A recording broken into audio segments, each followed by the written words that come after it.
eager to hear his voice. It was always the same. He'd call and give her coded information along with some just-at-the-edge innuendo. She'd sigh and picture the two of them together, imagining how he might look. With that voice, he had to be hot.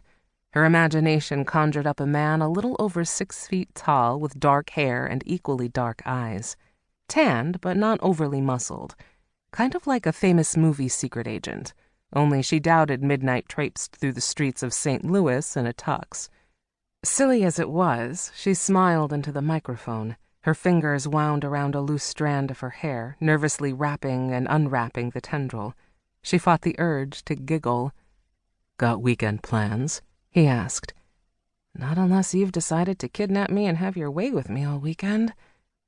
"Not really." "Oh, come on, Velvet. Surely you have some hot guy tucked away." "In her dreams, maybe." No." He laughed, a sensual growl that made her tingle all the way to her toes. She put her hand on her chest to still the raging thump of her heartbeat. She was certain anyone within 50 feet of her cubicle could hear it. "I'll give you a call when the meeting's set to go. You'll be waiting for me, right?" One of these days he was going to make her explode right at her desk. "Of course." She was always a little bit sad when their calls ended. "Take care, Midnight." "Later, Velvet." A click, and then dial tone. She sighed, absently playing with a leaf on one of her desk plants. "You've got it so bad, girl." Nevada swung her chair around to face her eavesdropping co-worker, Ellen Blair. "I do not." She pulled the headset off and brushed her hair behind her ears. "Oh, please." Ellen rolled her eyes. "I listen every time you take one of his calls. I can't hear him, but I can hear you slobbering all over the phone. It's icky." Ellen puckered her heavily glossed lips into an air kiss. "Stop." Nevada was barely able to contain her laughter. "No, you stop. I know he sounds hot and all, honey, but he's just a voice on the other end of a phone." She leaned over the waist-high cubicle wall separating their desks, her voice lowered to a whisper. "You need a real man, Nev. You need to get laid." "No, I don't." Ellen thought everyone needed sex as often as she did, which, according to her own accounts, was several times a week. Something about curvy blondes with baby blue eyes and long spiral curls must attract every man within shouting distance. Ellen was never at a loss for male companionship. The expensive jewelry she wore was proof of their adoration. Petite blondes were in. Men rarely went for average brunettes like Nevada. "You need it so bad you don't even realize it." Ah, yes, Miss Ellen the sexpert. "Think again. Besides," she shrugged, "I don't have the portfolio you do."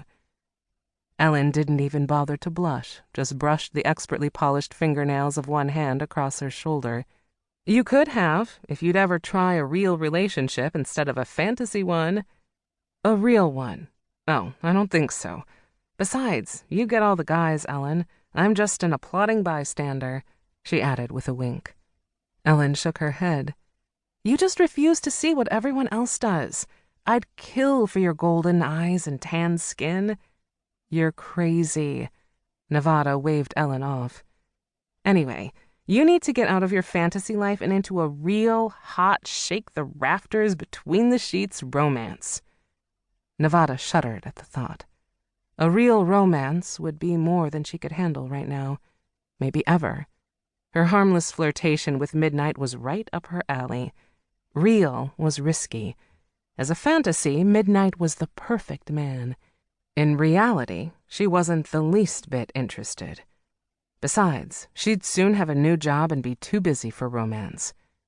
The phone rang again, providing blissful distraction from thoughts of romance. "This is Velvet." Static blasted in her ear. The call broke up so badly she could barely hear, but she recognized his voice immediately. His tone was sharp and clipped, not slow and lazy as usual. "Midnight?" "I don't have much time. The meeting is on. Heading... No. But... car trouble." "What? I can barely hear you. You're breaking up, Midnight. Say again, please." The connection was terrible, but she caught the urgency in the screaming codes he yelled through the static.